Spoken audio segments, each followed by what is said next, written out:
साईं, सुना है जिस औरत से आपकी शादी हुई थी वो बड़ी खतरनाक औरत थी और आपने डर के मारे उसे तलाक दे दी थी।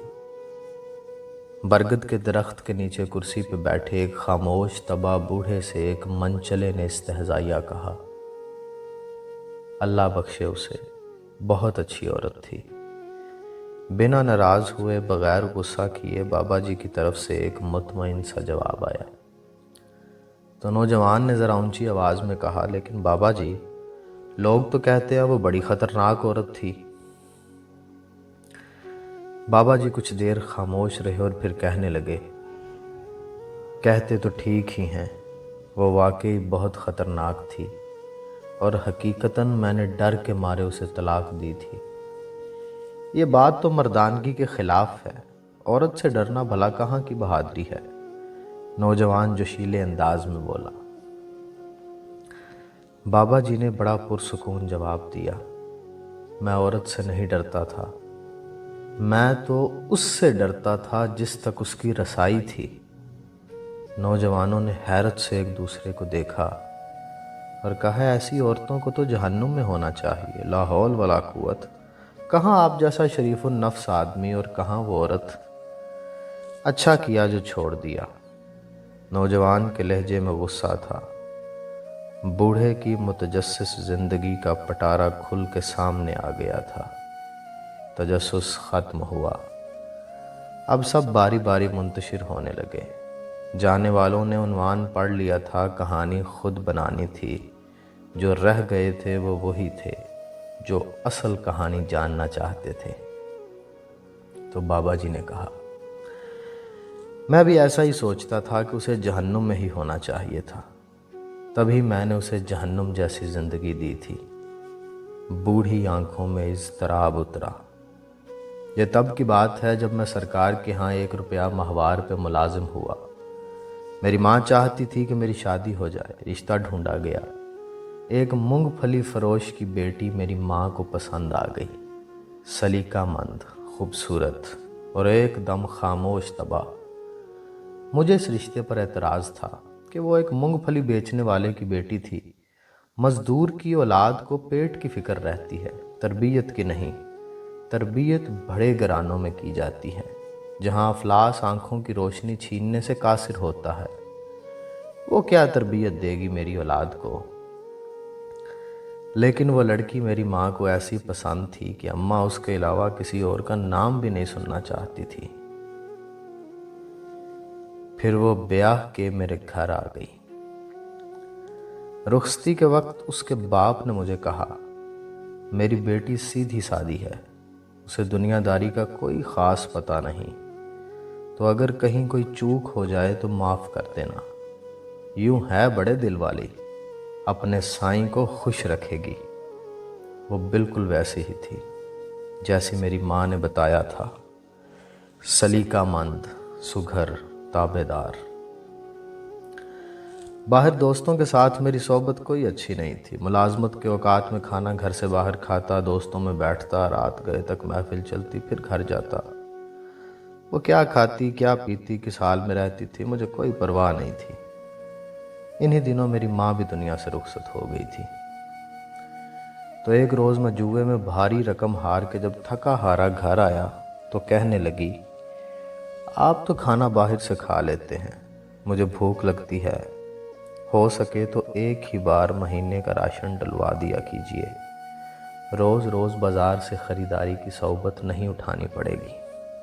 क्या? इस मूंगफली बेचने वाले की बेटी की इतनी औकात कि मुझसे मुतालबा करे। मुझे तैश आ गया। हो ना तुम किसी बहुत बड़े बाप की बेटी के तुम्हें पूरे महीने का राशन और खर्च चाहिए। औकात देखिए अपनी। गुस्से में आकर उस पर हाथ उठाया और मुगल्लज़ात भी बके। मैं ये नहीं सोच सका कि आखिर उसे ज़िंदा रहने के लिए रोटी तो हर हाल में चाहिए थी। वो जिस्मानी एतबार से काफ़ी कमज़ोर थी, मार बर्दाश्त नहीं कर सकती थी। पशेमानी थी या पता नहीं क्या, वो 2 दिन तक बिस्तर पे पड़ी रही। मुझे इसकी भी कोई परवाह नहीं थी। फिर इसने घर में ही सीना परोना शुरू कर दिया। हाथ का हुनर उसके काम आया और यूं उसकी रोटी का हल्का फुल्का इंतज़ाम हो गया। اور میں یہ سوچ کے پہلے سے بھی زیادہ بے پرواہ ہو گیا۔ پھر ایک روز ایک ہمسائے نے مجھے روک کے کہا، دن میں جب آپ گھر نہیں ہوتے تو آپ کے گھر سے باتوں کی آوازیں آتی ہیں۔ میرے سوا میری غیر موجودگی میں کون آتا تھا جس سے وہ اتنی آواز میں باتیں کرتی تھی؟ غصہ حد سے سوا تھا۔ بس نہ چلتا تھا کہ اسے جان سے مار دوں، لیکن میں بس ایک موقع کی طاق میں تھا۔ پھر ایک رات پچھلے پہر کسی کے بولنے کی آواز پر میری آنکھ کھلی۔ چاندنی رات صحن میں پڑی ہر شے بالکل واضح دکھائی دیتی تھی۔ میں اٹھ کر دروازے تک آیا۔ اب آواز زیادہ واضح تھی۔ وہ کہہ رہی تھی، سائیں، صبح ایک روٹی کے لیے آٹا گھر میں موجود ہے، وہ ایک روٹی کھا کے چلا جائے گا، یہ سوچے بنا کہ میں سارا دن بھوکی رہوں گی۔ میری روٹی جب تک تیرے ذمہ تھی تو عزت سے ملتی تھی، جب تو نے اپنے نائب کے ہاتھ دی تو روٹی کے ساتھ بے عزتی اور اذیت بھی ملنے لگی۔ مجھے اب روٹی تو ہی دے، تیرا بنایا نائب تو خائن نکلا۔ وہ میری شکایت کر رہی تھی، لیکن کس سے؟ کون تھا جو اسے روٹی دیتا تھا؟ مجھ سے بھی پہلے۔ میں نے باہر آ کر دیکھا، وہ صحن کے بیچ چارپائی پہ بیٹھی خود سے باتیں کر رہی تھی۔ وہاں کوئی بھی نہ تھا۔ میرے پیروں تلے سے زمین نکل گئی۔ وہ خدا سے میری شکایت کر رہی تھی۔ وہ اس لمحے مجھے کوئی اور ہی مخلوق لگی۔ وہ بہت کم بولتی تھی، لیکن وہ کس کے ساتھ اتنا بولتی تھی، آج مجھے سمجھ آیا۔ وہ تو بہت بڑے باپ کی بیٹی تھی۔ کیسی عورت تھی جو افلاس کے ہوتے ہوئے بھی خدا شناس تھی۔ میرا جسم خوف سے کانپ رہا تھا۔ دن چڑھتے ہی میں نے سامان باندھا اور اسے اس کے گھر چھوڑ آیا۔ سسر نے طلاق کی وجہ پوچھی تو میں نے ڈرتے ہوئے کہا، یہ بڑی خطرناک عورت ہے، بڑے دربار میں میری شکایتیں لگاتی ہے، مجھے ڈر ہے کہ بادشاہ کو کسی دن تاؤ آ گیا تو میرا حشر نہ کر دے۔ حقیقت یہ تھی کہ میں اس کے ساتھ انصاف نہیں کر سکا تھا۔ اس کا باپ گھر کی دہلیز پہ کھڑا تھا، میرے پلٹنے پر کہنے لگا، میں نے تمہیں کہا بھی تھا کہ اسے دنیا داری نہیں آتی، وہ تو بس سائیں کو خوش رکھنا جانتی ہے، اس کی مراد خدا سے تھی اور میں خود کو سمجھا تھا۔